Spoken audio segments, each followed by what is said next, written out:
um golpe muito forte sobre ele.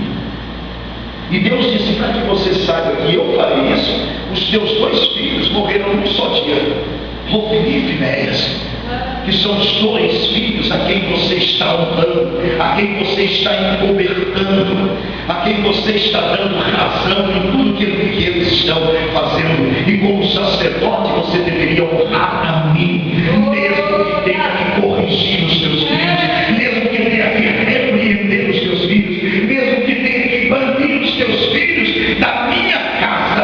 Era isso que você deveria fazer. Em outras palavras, Deus está dizendo: eu quero ser honrado acima e além de todas as coisas. Amém, igreja? A honra devida a Deus tem que ser muito maior do que o nosso filho, querido. A honra devida a Deus tem que ser muito maior do que a esposinha e o maridinho, querido. A honra devida a Deus tem que ser maior, muito maior do que o meu trabalho, do que o meu trabalho, do que a minha casa. A honra devida a Deus tem que superar tudo isso. Ele não divide a sua glória e a sua honra com ninguém. Deus quer ser o primeiro em nossas vidas. O primeiro em nossas vidas. Aqueles que me honram, eu honrarei. Mas aqueles que me desonram, eu também não os honrarei, diz o Senhor. Porque eu não mudo. Eu não mudo. Aleluia. E quantas vezes nós estamos agindo da mesma forma? Aquilo que deveria ser denunciado, aquilo que deveria ser apontado como correção, nós passamos a mão sobre a cabeça, desonrando o próprio Deus, quando na verdade temos que honrar a Deus. E honrar a Deus, amados, é sempre colocá-lo como santo, santo e santo, Senhor soberano sobre todas as coisas. Glória a Deus.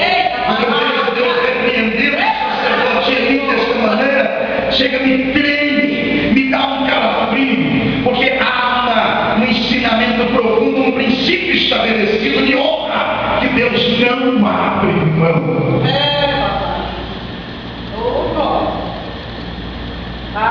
Eis que vem dias em que cortarei o teu braço e o braço da casa de teu pai, para que não haja mais velho algum em tua casa.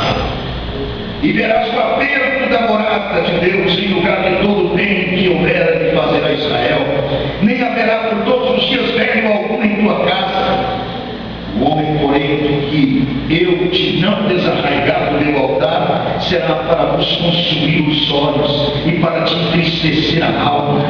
E toda a multidão da tua casa morrerá quando chegar a idade para o livro. Olha que coisa tremenda. E isto te será por sinal, a saber, o que sobrevirá a teus 2 filhos, a Hofni e a Finéias, que ambos morrerão no mesmo dia.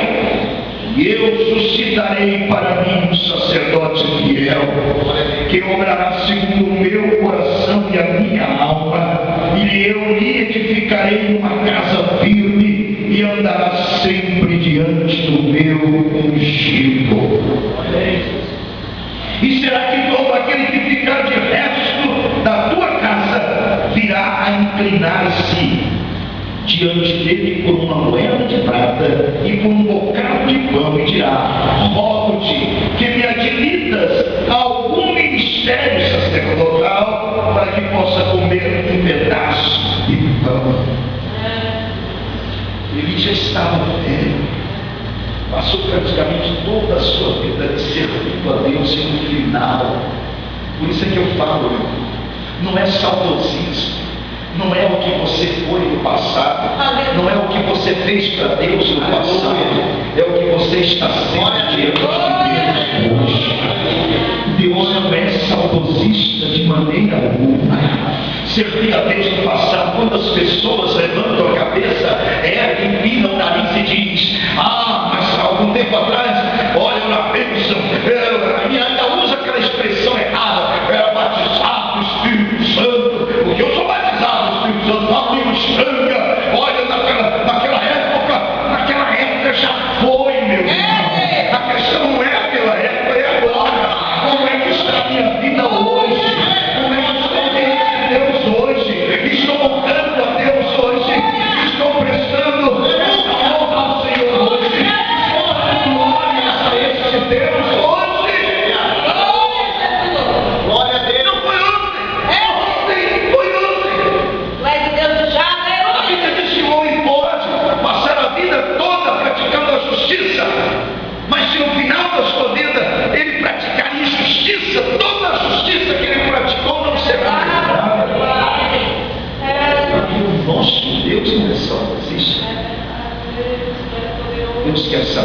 nós hoje estamos honrando a Deus com a nossa vida.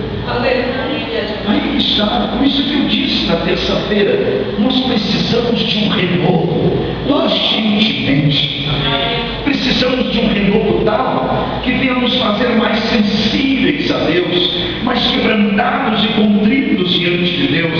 Precisamos de um renovo de tal maneira que nosso coração possa se encher, a nossa alma regozijar e o bom cheiro de Cristo possa fluir de nossas vidas. Precisamos de um renovo espiritual urgente e urgentíssimo em nossas vidas. É a única maneira de fazer a diferença nos dias que nós estamos vivendo. É um renovo de Deus em nossas vidas. Mas isso só vai acontecer quando eu aprender, quando eu tiver consciência que eu tenho que honrar tão somente a Deus. Os filhos, por mais que nos sejam caros, jamais poderão reivindicar mais honras do que aquela devida tão somente a Deus.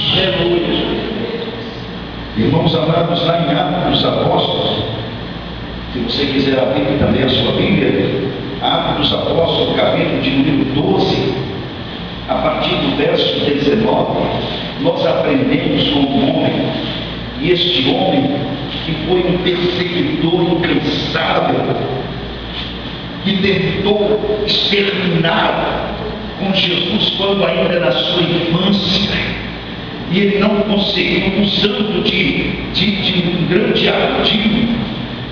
Ele tentou saber onde o menino Jesus estava.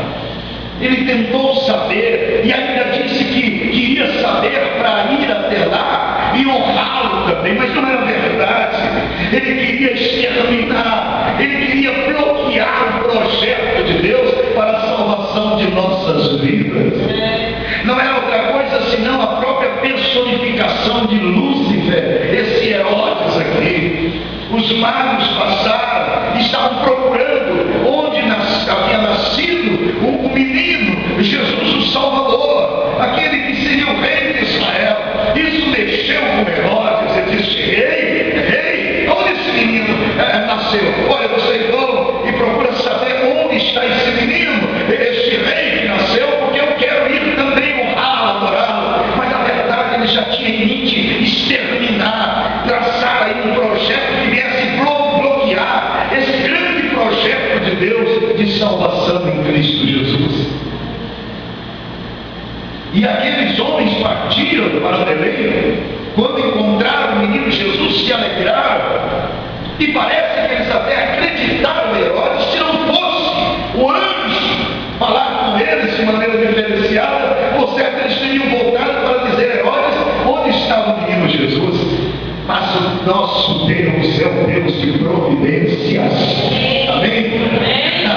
Os propósitos de Deus jamais poderão ser frustrados. Aquilo que Deus projeta não pode ser frustrado. Aquilo que Deus já determinou não irá frustrar. Ele não pode, ele não consegue.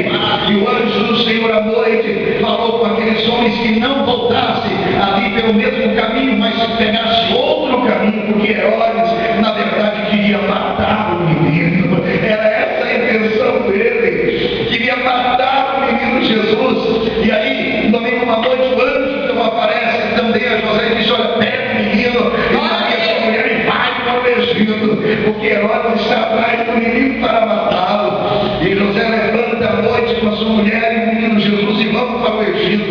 Herodes vem à caça do menino Jesus, não encontra, e ele fica furioso, ele range os dentes, e sabe o que ele manda fazer? Já que eu não encontrei, então agora todas as crianças de 2 anos para baixo, matem todas essas crianças.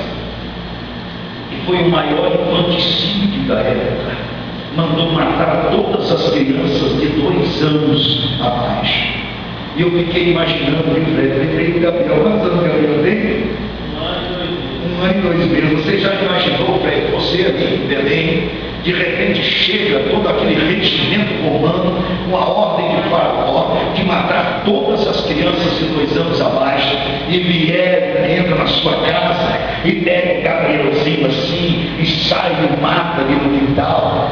Ou imagine o que aquele povo não sentiu, aquelas famílias não sentiram com esta atuação de Herodes. Foi um infanticídio terrível, mas já estava predito também na palavra pelos profetas que isso iria acontecer.